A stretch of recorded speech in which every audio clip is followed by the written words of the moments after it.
आज हम सीटेट में जो लड़का सामाजिक विज्ञान लिए हुए है उसको समाज सुधारक पढ़ना है।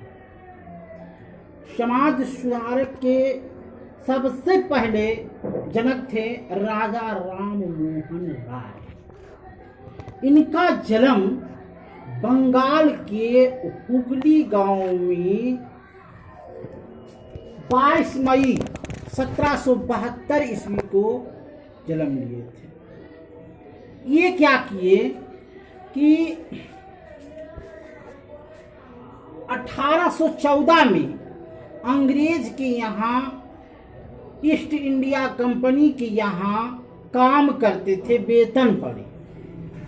और क्या हुआ, 1811 ईस्वी में इनके बड़े भाई की मृत्यु हो गई। तो भाभी, बड़ा भाई जवान था, ये भी जवान थे, और भाभी को क्या किए कि उसी बड़े भाई के चिता में भाभी को जिंदा जला दिया गया।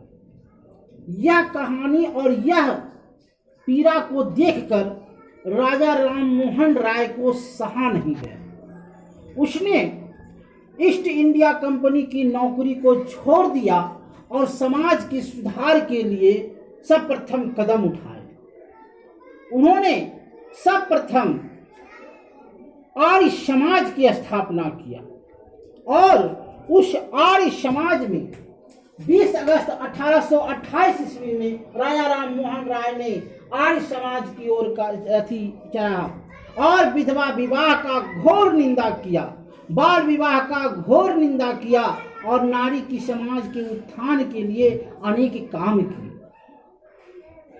ये जो थे राजा राम मोहन राय, अपने स्वार्थ को त्याग करके नारी की शिक्षा के लिए, लैंगिक व्यवस्था को बनाए के नथी समाप्त करने ये बहुत से काम किए राजा राम मोहन राय।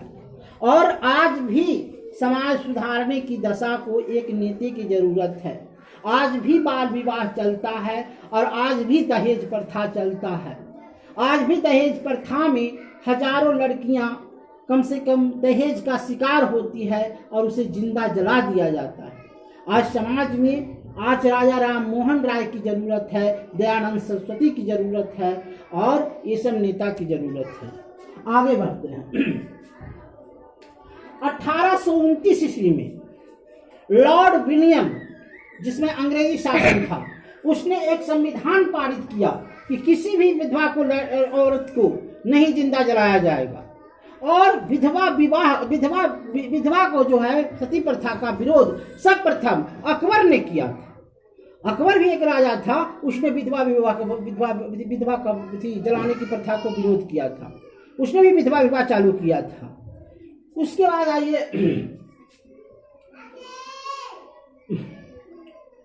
ये राजा राम मोहन राय क्या किए, सबसे पहले महिला कॉलेज खोली, जाति प्रथा को नष्ट किया, ऊंच नीच की भावना को नष्ट किया, लैंगिक प्रथा को बंद किया और ये बाल विवाह को बंद किया और नारी शिक्षा के लिए बहुत से काम किया। और अपने एक बेटे को, इकलौते बेटे को राजा राम मोहन राय ने एक विधवा नारी से शादी करने का काम किया। 1875 ईस्वी में दयानंद सरस्वती ने 1875 ईस्वी मुंबई में आर्य समाज की स्थापना किया, मुंबई में। उसके बाद आया दयानंद सरस्वती जी, वो कहें 1916 ईस्वी में मदन मोहन मालवीय ने बनारस में हिंदू विश्वविद्यालय खोजने की स्थापना किया। उसके बाद 1854 ईस्वी में गुलाम गिरी ज्योति राव फुले ने लड़कियों के लिए सर्वप्रथम स्कूल खोलने का काम किया। 1927 और 35 में भीमराव अंबेडकर जैसे आदमी को मंदिर घुसने नहीं देता था। जब वो अपने संविधान की रचना नहीं किए थे, उन्हें एक चमार जाति से बिलोंग रखते थे, उन्हें मंदिर घुसने नहीं दिया था। 1735 ईस्वी में भीमराव अंबेडकर ने मंदिर प्रवेश आंदोलन चलाने का काम किया। जब भारत को ईस्ट इंडिया कंपनी अंग्रेज ने कहा कि हम भारत को छोड़ करके चले जाएंगे, बशर्ते कि तुम्हें इस भारत को चलाने के लिए कोई संविधान है।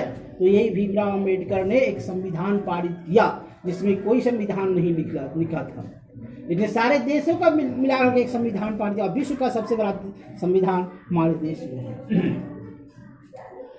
1825 ईस्वी में अखिल भारतीय कांग्रेस की स्थापना की गई। उसके बाद 1825 ये हुआ समाज सुधारक के लोग। इसके बाद अखिल भारतीय कांग्रेस की स्थापना हो जाती है। उसके बाद देश महात्मा गांधी वगैरह सब आ जाते हैं। लेकिन दयानंद सरस्वती से लेकर करके गुलामगिरी ज्योतिराव फूले ने ऐसे काम किए जो समाज में सुधारने का काम किए, विधवा विवाह को रोकने का काम किया, बाल विवाह को रोकने का काम किया। और अखिल भारतीय कांग्रेस स्थापना जो हुआ, इसकी कहानी हम अगले दिन बताएंगे।